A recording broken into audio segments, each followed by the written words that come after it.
Hello everyone, आप लोग का स्वागत है हमारे YouTube चैनल पर। आज हम लोग फोर्थ सेमेस्टर मैकेनिकल स्टूडेंट के लिए यूनिट 3 में आइडियल गैस इक्वेशन को कंटिन्यू लेके आए। इससे पहले 2 लेक्चर लिए हैं आइडियल गैस का। जो बच्चा नहीं देखे हैं वो प्रीवियस लेक्चर जाके पहले देख लेंगे, फिर इस सेशन को कंटिन्यू करेंगे। ठीक है, तो यूनिट 3 में आइडियल गैस पढ़ रहे थे, जिसमें हम लोग गैसेस के बारे में पढ़े थे, गैसियस लॉ के बारे में पढ़ रहे थे। उसके बाद हम लोग स्पेसिफिक हीट के बारे में पढ़े थे, रिलेशन पढ़े थे। तो आज के सेशन में हम लोग जो है थर्मोडायनामिक प्रोसेस के बारे में पढ़ेंगे। बहुत इंपॉर्टेंट है। आज के सेशन से आपको 6 मार्क्स का एक न्यूमेरिकल आ जाएगा, 4 मार्क्स का थ्योरेटिकल आ जाएगा। ठीक है, और लगभग 2-3 ऑब्जेक्टिव क्वेश्चन यहाँ से आ जाता है। तो आज का सेशन बहुत इंपॉर्टेंट है। ये सेशन कंटिन्यू रखेंगे जिससे कि पूरे थर्मोडायनामिक प्रोसेस को आपको कंप्लीट कर देंगे। ठीक है, चलिए तो आगे बढ़ते हैं हम लोग। कहता है कि थर्मोडायनामिक प्रोसेस होता क्या है। याद होगा आपको, जब हम लोग यूनिट 2 पढ़ रहे थे तो वो सारा उस समय क्लियर किए थे। एक बार फिर से हम लोग रिवीजन करते हैं। देखिए क्या बताता है। थर्मोडायनामिक प्रोसेस का मतलब होता है कि व्हेन ए सिस्टम का मतलब जहां पर कुछ काम होता हो उस जगह को हम लोग क्या कर रहे हैं, सिस्टम कह रहे हैं। तो when A system change it's state का मतलब अवस्था। जैसे मान लीजिए अगर कोई सिस्टम है तो यहां पर आप एक सिलेंडर ले लेते हैं, इस सिलेंडर में एक पिस्टन लगा देते हैं, मूवेबल पिस्टन है, ओके, और इसके अंदर आप अगर गैस भर देते हैं। ठीक है, तो ये जो कंडीशन है, ये जो स्टेट है, जिसको हम लोग कह रहे हैं इनिशियल, शुरुआती अवस्था, तो इस गैस का अपना कुछ प्रेशर होगा, अपना कुछ वॉल्यूम होगा, अपना कुछ टेम्परेचर होगा। तो ये सिस्टम हो गया। तो देखिए डिफिनेशन क्या कह रहा है थर्मोडायनामिक प्रोसेस में। व्हेन ए सिस्टम, तो ये सिस्टम है, चेंजेस इट्स स्टेट, अपना अवस्था चेंज कर रहा है। कहां से कर रहा है? तो फ्रॉम वन इक्विलिब्रियम स्टेट। याद होगा आपको, हम लोग थर्मोडायनामिक इक्विलिब्रियम के बारे में पढ़ा रहे थे, जिसमें हम लोग थर्मल इक्विलिब्रियम पढ़े थे, मैकेनिकल इक्विलिब्रियम पढ़े थे, केमिकल इक्विलिब्रियम पढ़े थे। तो इस समय अगर ये थर्मल इक्विलिब्रियम में है, ठीक है, वन इक्विलिब्रियम स्टेट। अब यहां पर जो भी इक्विलिब्रियम हो, चाहे वो थर्मल हो, केमिकल हो या मैकेनिकल इक्विलिब्रियम हो, इस जगह फिर ये थोड़ी देर के बाद अगर मान लीजिए हम यहां हीट का सप्लाई करते हैं तो ये फिर अपने स्टेट को चेंज करेगा, जिसको हम लोग क्या कहते हैं हिंदी में, अवस्था को चेंज करेगा। तो ये 2 पर पहुंचा। फिर यहां भी इसका कुछ इक्विलिब्रियम स्टेट होगा, थर्मल, मैकेनिकल और केमिकल। तो कह रहा है, फिर से एक बार डिफिनेशन सुनेंगे। When A system change its state from one equilibrium state to another equilibrium state, then the path of successive state through which the system has passed is known as thermodynamic process. I think आपको clear हो चुका होगा कि यहाँ 1 से 2 जाने में बहुत सारा पॉइंट मिलते जा रहा है, प्रेशर, वॉल्यूम, टेम्परेचर का। तो ये जो सक्सेसिव पाथ बन रहा है, यही आपको थर्मोडायनामिक प्रोसेस के अंदर आ जा रहा है। ठीक है, अब चलिएगा, देखिए हम लोग को पढ़ना यहाँ पर क्या है।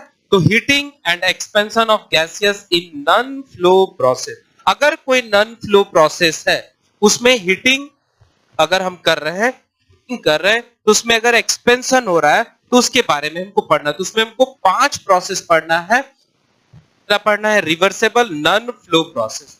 याद होगा 2 प्रोसेस हम लोग पढ़े थे थर्मोडायनामिक प्रोसेस के अंदर, जिसमें रिवर्सेबल प्रोसेस था और इरिवर्सेबल प्रोसेस था। रिवर्सेबल प्रोसेस में आपको बताया था कि मान लीजिए अगर कोई प्रोसेस 1 से 2 हो रहा है, 1 से 2 हो रहा है, ये 1 है, ये 2 है, ठीक है। तो इस जगह पर जो आपका प्रेशर, वॉल्यूम, टेम्परेचर है, अगर रिवर्स प्रोसेस में हम जाएंगे, मान लीजिए 2 से 1 जाएंगे और यहां पर कोई स्टेट, जैसे 1 से 2 यहां पर जा रहे हैं और यहां पर 3 है, तो 1 से 2 जाने में 3 पॉइंट पर जितना प्रेशर, वॉल्यूम, टेम्परेचर है, 2 से 1 जाने में भी उसी 3 पॉइंट पर उतना ही प्रेशर, वॉल्यूम, टेम्परेचर अगर आ जाए तो ऐसे प्रोसेस को क्या कर रहा है, रिवर्सेबल कर रहा है। अगर नहीं आ पाए तो उसको क्या कहेंगे, इरिवर्सेबल प्रोसेस कहेंगे। तो रिवर्सेबल प्रोसेस आइडियल प्रोसेस होता है। तो रिवर्सेबल नॉन फ्लो प्रोसेस में आज हम लोग 5 प्रोसेस पढ़ेंगे। Isochoric process. आइसोकोरिक प्रोसेस का मतलब हो गया ऐसा प्रोसेस जिसमें वॉल्यूम कांस्टेंट हो, ऐसे प्रोसेस को क्या कहेंगे, आइसोकोरिक प्रोसेस कहेंगे। आपको याद होगा कि गैस के पास, याद रखना बाबू, गैस के पास 3 इंपॉर्टेंट पैरामीटर होता है। जिसमें प्रेशर, वॉल्यूम, टेम्परेचर, ठीक है। तो अगर किसी प्रोसेस में वॉल्यूम को कांस्टेंट कर दिया जाए और प्रेशर, टेम्परेचर चेंज किया जाए तो ऐसे प्रोसेस को क्या करेंगे? आइसोकोरिक प्रोसेस कहेंगे। आइसोबारिक प्रोसेस में क्या रहेगा? प्रेशर कांस्टेंट रहेगा। आइसोथर्मल में क्या रहेगा? टेम्परेचर कांस्टेंट रहेगा। एडियाबैटिक प्रोसेस में क्या रहेगा? हीट कांस्टेंट रहेगा। और पॉलीट्रोपिक प्रोसेस में जो है ये जनरल प्रोसेस है जिसमें सारा चीज वेरी करेगा और वहां से हम लोग प्रेशर, वॉल्यूम, टेम्परेचर, हीट ये सब के बीच में एक रिलेशन डेवलप करेंगे। तो अपने यूनिवर्सिटी में आइसोथर्मल प्रोसेस, एडियाबैटिक प्रोसेस और पॉलीट्रोपिक प्रोसेस, ये तीनों प्रोसेस से 6 मार्क्स का न्यूमेरिकल्स आता है। एडियाबैटिक से 4 मार्क्स का या पॉलीट्रोपिक से 4 मार्क्स का न्यूमेरिकल भी आता है। तो ये पूरा सेशन बहुत इंपॉर्टेंट है, यहां से न्यूमेरिकल आने का चांसेस बहुत ज्यादा है, इसलिए सारे प्रोसेस को अच्छे से ध्यान से पढ़ेंगे।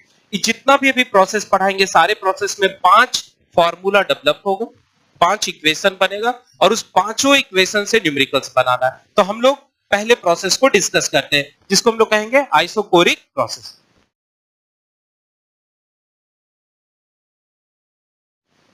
चलिए अब हम लोग क्या करेंगे? सारे थर्मोडायनेमिक प्रोसेस को एक एक करके डील करते हैं। तो आज पहला भी प्रोसेस जो पढ़ेंगे उसको कहेंगे आइसोकोरिक प्रोसेस। याद रखना है बाबू, हर एक प्रोसेस में से ऑब्जेक्टिव आने का चांसेस बहुत ज्यादा है।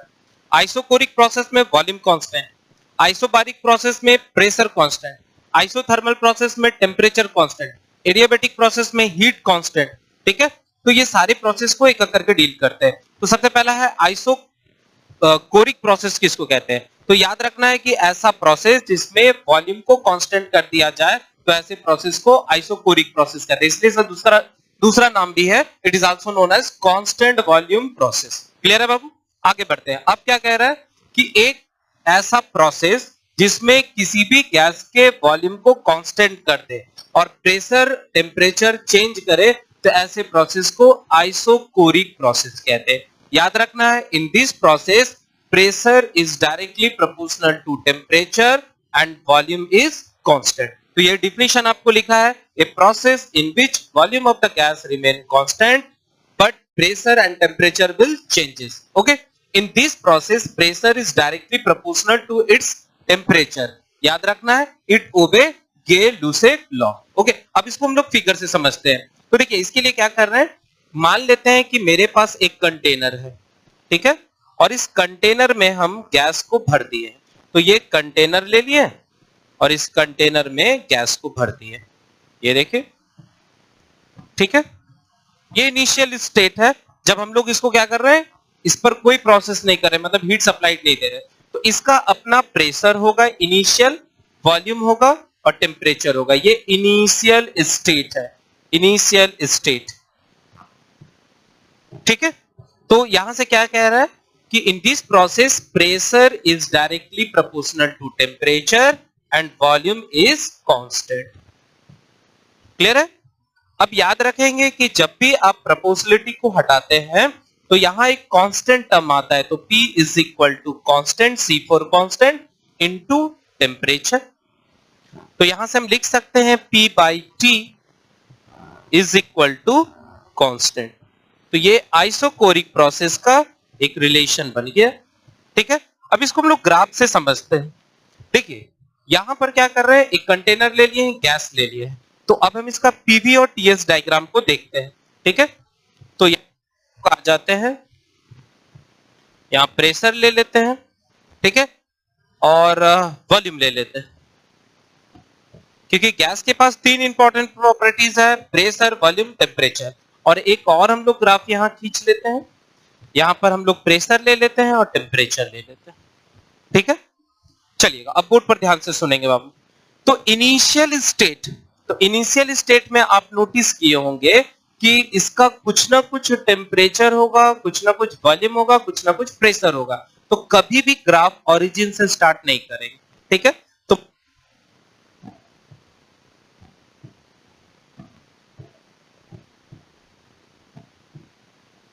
P1, अब हम क्या कर रहे हैं, इसमें हीट का सप्लाई दे रहे हैं, ठीक है, हीट का सप्लाई दे। तो क्लियर है कि गैस का मॉलिक्यूल्स अपने आप को फैलने देना चाहता होगा, पर कंटेनर का साइज फिक्स है, इसलिए गैस का वॉल्यूम चेंज नहीं कर रहा है। पर जैसे ही हीट दे रहे तो अंदर का प्रेशर क्या हो रहा है, बढ़ रहा है, तो अंदर का प्रेशर बढ़ रहा है, इसका मतलब सीधा लाइन खींच देंगे, यहाँ पर 1 कहेंगे, इसको 2 कहेंगे और एरो ऐसे दिखा देंगे कि 1 से 2 में प्रेशर बढ़ते जा रहा है, बट वॉल्यूम रिमेन कांस्टेंट। तो आई होप ये ग्राफ आपको समझ में आया होगा। अब हम लोग इसका पी और टी डायग्राम देखेंगे, प्रेशर वर्सेस टेम्परेचर का डायग्राम। तो शुरुआती टेम्परेचर कुछ ना कुछ गैस का अपना होगा। मान लीजिए आप नॉर्मल रूम टेम्परेचर पर भी इसको रखे होंगे तो 27 डिग्री होगा, तो यहाँ T1। कुछ ना कुछ प्रेशर होगा, एटमॉस्फेरिक प्रेशर ही होगा, तो T1। अब जैसे हीट करोगे तो टेम्परेचर बढ़ेगा तो प्रेशर भी तो बढ़ेगा, तो ऐसा ग्राफ खींचेंगे 1 से 2, ठीक है। ये हो गया T2 और ये हो गया आपका T2। क्लियर हो गया होगा ग्राफ से। अब याद रखना है कि आइसोकोरिक प्रोसेस में हम लोग 5 फॉर्मूला डेवलप करेंगे, ठीक है। सारा फॉर्मूला यहाँ डिराइव करेंगे और उसी पर बेस्ड न्यूमेरिकल करेंगे। तो ध्यान से देखेंगे, सबसे पहले आप डिफिनेशन क्लियर कर लेंगे। अब हम लोग यहाँ से सारे फॉर्मूला को डिराइव करने का कोशिश करते हैं। तो सबसे पहला रिलेशन हम लोग बनाएंगे कि relationship between pressure, volume and temperature, ठीक है। फिर वर्क डन निकालेंगे, फिर इंटरनल एनर्जी निकालेंगे। तो पहला हम लोग फर्स्ट करेंगे relation between pressure, volume and temperature, ठीक है। तो आप पढ़े होंगे from general gas equation, general gas equation याद होगा आपको। General gas equation Boyle's law और चार्ल्स लॉ का कॉम्बिनेशन था, जो हम लोग लेक्चर 1 में उसको पढ़ाए थे, ठीक है।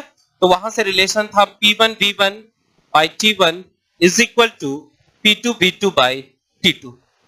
क्यों? क्योंकि ये स्टेट 1। तो अभी आप पढ़े हो कि आइसोकोरिक प्रोसेस में इनिशियल वॉल्यूम और फाइनल वॉल्यूम क्या रहेगा? कांस्टेंट रहेगा, कांस्टेंट रहेगा, क्योंकि वॉल्यूम में चेंजिंग नहीं हो रहा है, ठीक। तो यहां से आप क्या करेंगे? रिलेशन डेवलप करें। तो देखिए वॉल्यूम वॉल्यूम कट जाएगा क्योंकि V1 V2 दोनों बराबर है, तो यहां से रिलेशन आ गया P1 by T1 is equal to P2 by T2। ये पहला हम लोग को प्रेशर टेम्परेचर के बीच में रिलेशन आ गया। क्लियर हो गया? चलिए अब दूसरा हम लोग आ जाते हैं, वर्क डन पता करते हैं। वर्क डन याद होगा, थर्मोडायनेमिक में वर्क डन को कहते हैं कि work done is defined as the product of pressure and change in volume, ठीक है। तो वर्क डन हम लोग को पता करना है। तो हम लोग जानते हैं थर्मोडायनेमिक में वर्क डन बराबर होता है pressure Guna change in volume. चूंकि हमको क्या करना है, स्टेट 1 से 2 के बारे में पढ़ाई करना है, ओके।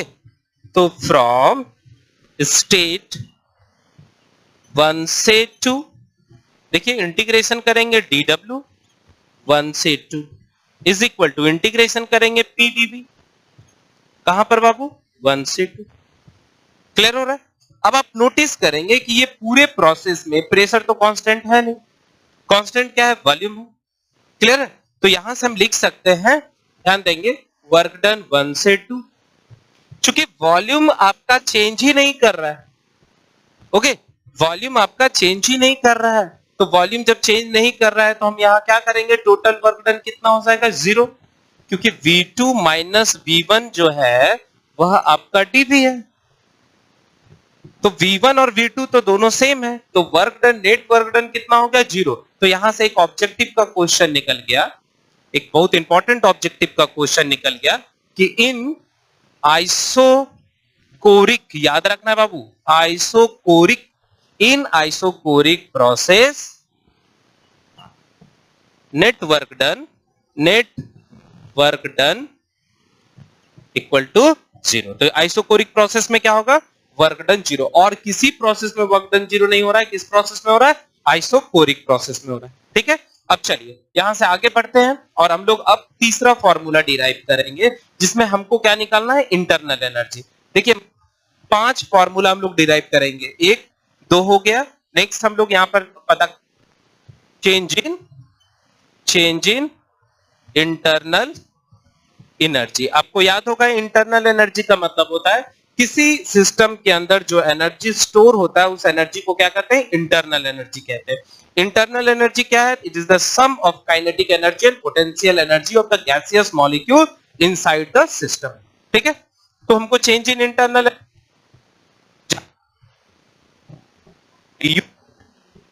mcv dt।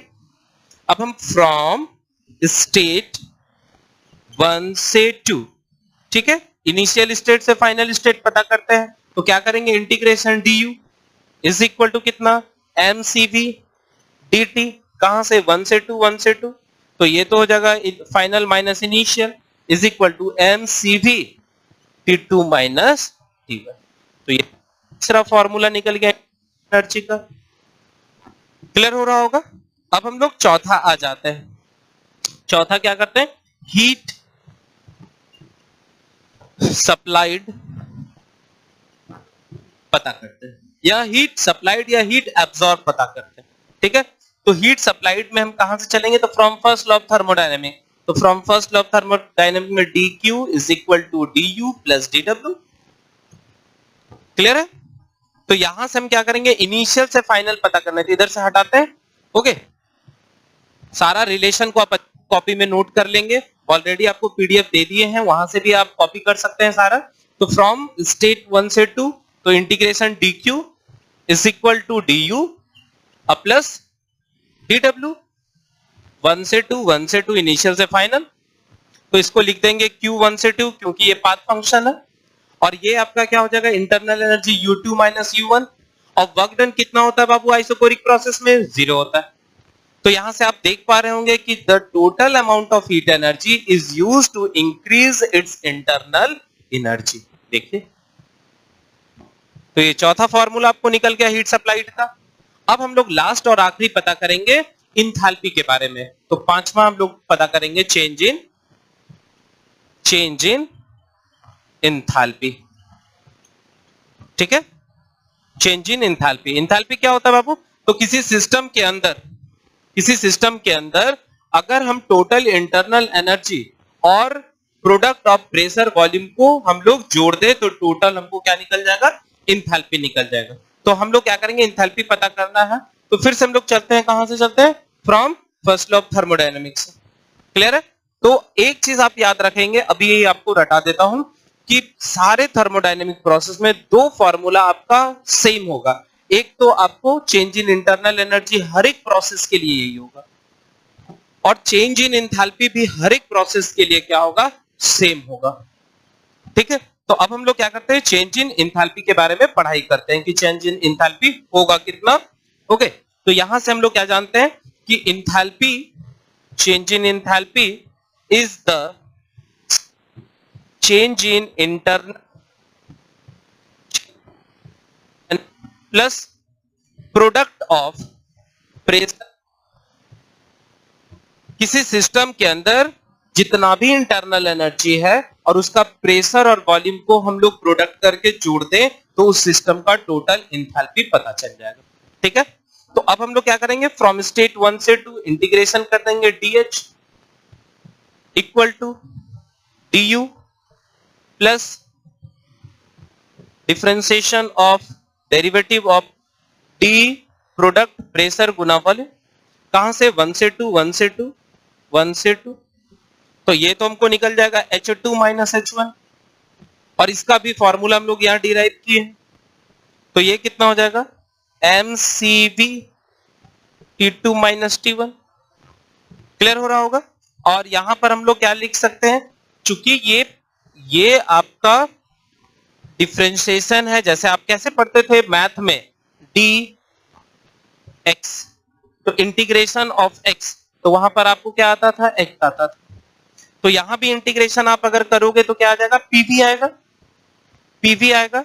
और अगर लिमिट लगा रहता था, मान लीजिए 1 से 2, तो इसको हम लोग लिखते थे, होगा आप मैथ में पढ़े थे, इसको x कहते हैं 1 से 2, this is called x2 minus x1।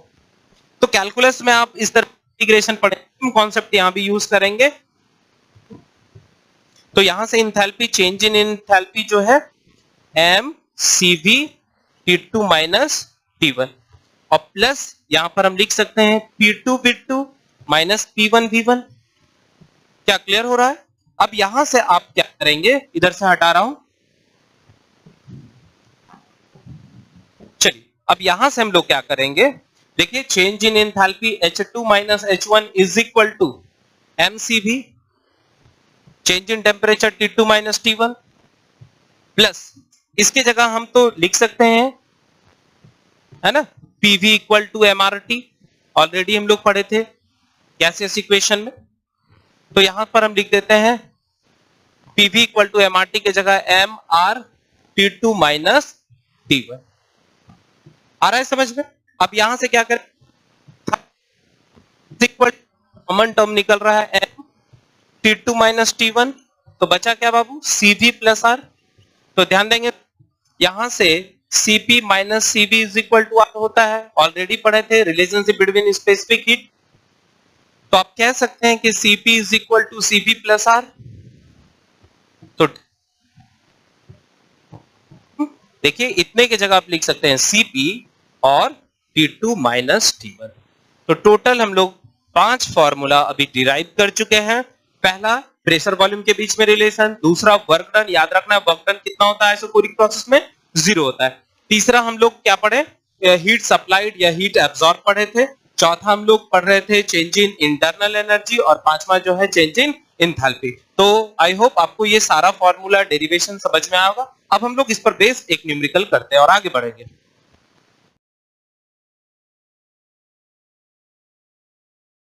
चलिए अब हम लोग क्या करेंगे, आइसोकोरिक प्रोसेस पर एक न्यूमेरिकल सॉल्व करेंगे।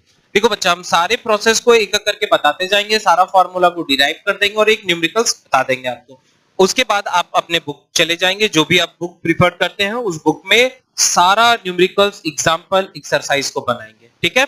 और प्रीवियस ईयर का अगर क्वेश्चन आपको कहीं से मिल जाता है यूनिवर्सिटी का, तो उसको बार बार आप प्रैक्टिस करेंगे, ठीक है। और अगर किसी तरह का कोई प्रॉब्लम होगा तो आप हमको कमेंट कर सकते हैं। चलिए आगे बढ़ते हैं। तो अब हम लोग क्या करेंगे, एक न्यूमेरिकल्स लेंगे, तो उसमें आप ध्यान से पढ़ेंगे। देखिए थर्मल इंजीनियरिंग का जो न्यूमेरिकल्स होता है, याद रखना बाबू, वो सिर्फ देखने में आपको टफ लगेगा, पर जैसे ही आप सारा डेटा लिखेंगे और फॉर्मूला पता करेंगे कि इसके लिए कौन सा फॉर्मूला काम करेगा, तो इजीली क्वेश्चन बन जाएगा, ठीक है। तो आप जरा भी थर्मल इंजीनियरिंग के क्वेश्चन से नहीं डरिएगा, क्योंकि वो बहुत आसान रहता है। आपको उसका सिर्फ कॉन्सेप्ट पकड़ना है कि कहना क्या चाह रहा है। तो पहले क्वेश्चन को अगर नहीं समझ में आ रहा है, 2-3 बार रिपीट कीजिए। क्या कह रहा है, a certain gas occupy a space of 0.3 meter cube at a pressure of 2 bar and a temperature of 77 degree Celsius, ठीक है।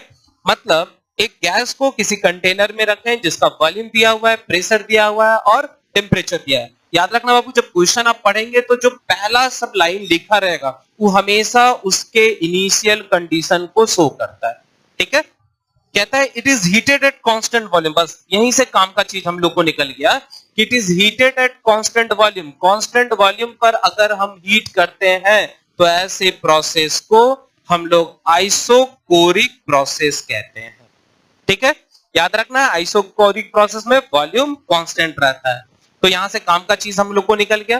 कह रहा है तब तक उसको हीट करते जाना अंटिल द प्रेशर इज 7 बार, जब तक उसका प्रेशर 7 बार नहीं हो। उसके बाद हम लोग को बोल रहा है determine the final temperature, mass, change in internal energy, change in enthalpy, और कुछ क्वेश्चन में दिया है Cp बराबर इतना Cv। याद रखना कभी कभी किसी क्वेश्चन में Cp और Cv का वैल्यू नहीं दिया रहता है, तो ये जो Cp और Cv का वैल्यू है ये एयर के लिए है बाबू, इसको एकदम हमेशा भी मत देखना कि दिया है कि नहीं दिया है, ये हमेशा अपने लाइफ में घुसा लीजिए Cp और Cv का वैल्यू। और ये जो है R287 ये भी एयर के लिए दिया हुआ, इसको एकदम आप रट लेंगे, ठीक है। रट जाइए, घोट जाइए, जो करना है आप कर जाइए, पर एकदम याद रखेंगे, ठीक है। तो चलिए हम लोग सॉल्यूशन बनाते हैं। तो सबसे पहला जो जो मेरे पास डेटा लिखा हुआ है उसको करते हैं। तो सबसे पहला क्या है, हीटेड एट कांस्टेंट वॉल्यूम। तो काम का चीज यही मिल गया कि कांस्टेंट वॉल्यूम पर हीट कर रहा है, तो यहां क्योंकि देखिए एग्जाम में तो आपको ऐसा लिखा नहीं रहेगा कि ये टॉपिक पढ़ा है और इसी पर क्वेश्चन आए, वो तो पूरे क्वेश्चन में कहीं भी कुछ आ सकता है। तो आपको पकड़ना है कि किस प्रोसेस के अंदर आ रहा है, कंफर्म रहिएगा कि यहां से न्यूमेरिकल आएगा मतलब आएगा, ठीक है। तो हीटेड एट कांस्टेंट वॉल्यूम, तो यहां से एक निकल गया। अच्छा, the certain gas occupy space, volume दिया हुआ है, याद रखना है जो इनिशियल आपको लाइन में दिया रहता है वो हमेशा इनिशियल कंडीशन को रिप्रेजेंट करता है। तो V1 is equal to 0.3 metre cube, ठीक है। At a pressure of, pressure कितना दिया हुआ है, तो 2 बार दिया है, ठीक है। तो याद रखना है 1 बार बराबर 10 टू द पावर 5 न्यूटन पर मीटर स्क्वायर होता है। ठीक है, तो यहां से प्रेशर आप चेंज करके लिख सकते हो, इसको आप सेंस में डाल दीजिए, 2 into 10 to the power 5 newton पर mm स्क्वायर। हमेशा कोशिश करेंगे कि जब न्यूमेरिकल बनाए तो सारा SI यूनिट में कन्वर्ट कर दे। टेम्परेचर कितना दिया हुआ है, 77 डिग्री सेल्सियस। याद रखना है, कभी भी टेम्परेचर को डिग्री सेल्सियस में सॉल्व नहीं करेंगे, इसको 273 जोड़ के केल्विन में कन्वर्ट कर देंगे। तो ये आपको हो जाएगा 0 7 7 14 15 और ये 350 केल्विन। तो ये इनिशियल कंडीशन मेरा निकल गया। अब हमको क्या कर रहा है, it is heated at constant volume, तो कांस्टेंट वॉल्यूम पर हीट कर रहा है, इसका मतलब वॉल्यूम कांस्टेंट है, तो वॉल्यूम 0.3 मीटर क्यूब ही रह जाएगा। प्रेशर कितना हो गया, तो P2 बराबर 7 बार हो गया, इसका मतलब 7 इंटू 10 टू पावर 5 न्यूटन पर मीटर स्क्वायर। और क्या दिया हुआ है बाबू, अब पूछ रहा है T2 पूछ रहा है कि क्या होगा, मास पूछ रहा है कि क्या होगा, चेंज इन इंटरनल एनर्जी क्या होगा और चेंज इन एंथैल्पी क्या होगा। तो इतना सारा हमको निकालना है। ठीक है, तो हम लोग क्या करेंगे, एक डायग्राम भी बनाएंगे, क्वेश्चन में बोले या ना बोले आपको डायग्राम ग्राफ हमेशा बना देना है। ठीक है, तो यहां पर हम लोग क्या करेंगे, एक कंटेनर ले लेंगे, ओके, और इस कंटेनर में गैस को भर देंगे। ठीक है, और इसको हीट करेंगे। अब हम इसका दो ग्राफ यहां पर बना लेंगे। क्या बना लेंगे, तो पीवी और टीएस, प्रेशर वर्सेस वॉल्यूम और प्रेशर वर्सेस टेम्परेचर। ये देखिए दो ग्राफ यहां पर बना लेंगे, प्रेशर टेम्परेचर। चूंकि प्रोसेस में वॉल्यूम कांस्टेंट है तो एक सीधा लाइन खींच देंगे। देखिए इनिशियल भी वॉल्यूम वही होगा और फाइनल वॉल्यूम भी वही होगा, और ऐसे एरो बना देंगे 1 से 2। क्यों, क्योंकि जब हीट करेंगे तो प्रेशर बढ़ेगा सिस्टम के अंदर प्रेशर बढ़ेगा। क्लियर है, और टेम्परेचर, इनिशियल टेम्परेचर कुछ होगा, इनिशियल प्रेशर कुछ होगा, और फाइनल यहां है, इसका मतलब टेम्परेचर बढ़ेगा तो प्रेशर भी बढ़ेगा, तो 1 से 2। क्लियर हो रहा होगा आपको। अब चलिए क्वेश्चन हम लोग को क्या कर रहा है, तो पहला पूछ रहा है T2 क्या होगा। तो हम लोग जानते हैं पहला रिलेशन पर प्रेशर वॉल्यूम का, आप याद करेंगे, अभी तुरंत इस पढ़ाए थे, तो P1 by T1 is equal to P2 by T2। नहीं तो आप जनरल गैस इक्वेशन से चले जाएंगे और जनरल गैस इक्वेशन से वॉल्यूम को काट देंगे। अब यहां से देखो बाबू, हमको निकालना क्या है, T2 निकालना है, तो T2 को और सारे को अरेंज करो, तो T2 is written as P2 into T1 divided by P1। सारे डेटा को यहां पुट कर दो। देखो आपके पास P2 दिया हुआ है 7 बार, लिख दो 7। T1 दिया हुआ है 350, P1 आपको दिया हुआ है 2 बार, बार से बार यूनिट कट जाएगा। इसको जब आप सॉल्व करेंगे तो T2 का कुछ यहां से वैल्यूज आ जाएगा, T2 का जो वैल्यूज आ जाएगा वो आपको कैलकुलेट कर लेंगे। T2 का जो वैल्यू है ये आपको 952 डिग्री सेल्सियस आएगा। याद रखना है बाबू कि आपको यहां जो वैल्यूज आ जाएगा वो केल्विन में आएगा, और -273 कर देंगे तो हमको क्या निकल जाएगा, डिग्री में निकल जाएगा। ठीक है, यहां से आप अगर सॉल्व करेंगे तो ये 1225 केल्विन आ रहा है। और याद रखना है क्वेश्चन जिस यूनिट में रहेगा आंसर भी उसी यूनिट में देना है। तो यहां से क्या करेंगे, 1225 -273 करेंगे, और यहां से जब हम सॉल्व करेंगे तो 952 डिग्री सेल्सियस आंसर आ जाएगा। तो T2 आप निकाल लीजिए। कैलकुलेशन एक बार आप खुद से चेक कर लेंगे, कहीं मिस्टेक हो रहा होगा तो आप खुद से सुधार लेंगे। ठीक है, तो यहां से हम लोग निकाल लिए, पहला निकाल लिए क्या, T2 निकल गया। अब हम लोग क्या करते हैं, इसका मास निकालते हैं और चेंज इन एंथैल्पी और इंटरनल एनर्जी निकालते हैं। ठीक है, चलिए आगे बढ़ते हैं हम लोग। अब हम लोग दूसरा रिलेशन में आ जाएंगे। ठीक है, तो क्या अब यूज करना है मास के लिए, तो जनरल गैस इक्वेशन यूज कर देंगे, कैरेक्टरिस्टिक गैस इक्वेशन यूज कर देंगे, P1 V1 is equal to MR T1। अब इनिशियल कंडीशन लगा दो, मास निकालना है तो P1 V1 divided by R T1। Question में सारा डेटा दिया हुआ, ये मास है, तो यहां से आप लिख सकते हैं mass is equal to P1 का वैल्यू दिया हुआ है बाबू, कितना दिया हुआ है, तो P1 का वैल्यू 2, तो